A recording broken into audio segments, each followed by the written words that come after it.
And millions more are now homeless after the floods. The UN's launched an appeal to raise millions of pounds to help the tens of millions of people affected by the disaster. Dr. Abdul Moa is the chief executive of the aid charity Benefit Mankind, which is based in Blackburn and which has teams in Pakistan and has teams in Pakistan for a number of years. He joins me now. Dr. Abdul Moa, morning to you. Good morning, Richard. How are you today? I'm very good, but what are your teams seeing out there in Pakistan? What can you tell us this morning? Firstly, Richard, thanks for allowing us to be on air to discuss the situation of Pakistan. The magnitude of the crisis is like never before. Our teams on the ground are giving us information which is like a crisis that we've not had to deal with before. Over 33 million people have been affected by the floods. And as you just mentioned, around 1,200 lives have unfortunately been lost.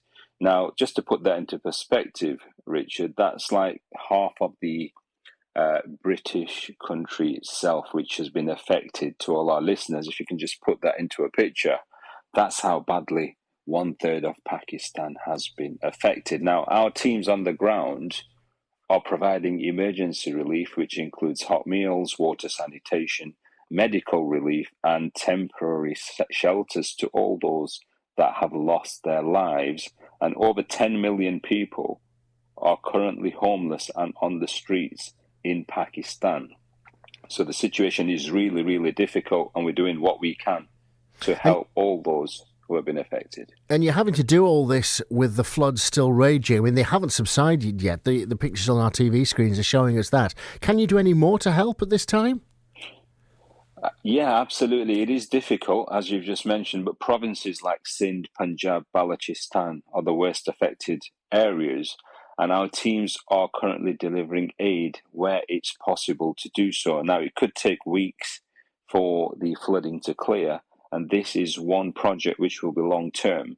Now, at the moment, it'll be emergency relief, which we are providing, but going forward, we'll be looking at providing shelter, education, empowerment, and trying to get the people's lives back to normal. But this is going to take maybe 5 to 10 years to rebuild. Well, the United Nations have launched an appeal, as has other charities, and indeed as has your charity. How important is it that the world comes together at this point to support the people affected by these floods?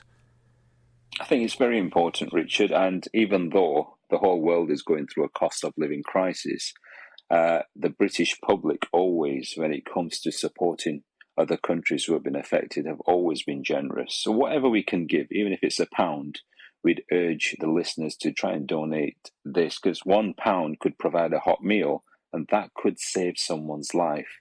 So if anybody out there is listening and they want to support these projects, kindly visit our website, which is benefitmankind.co.uk.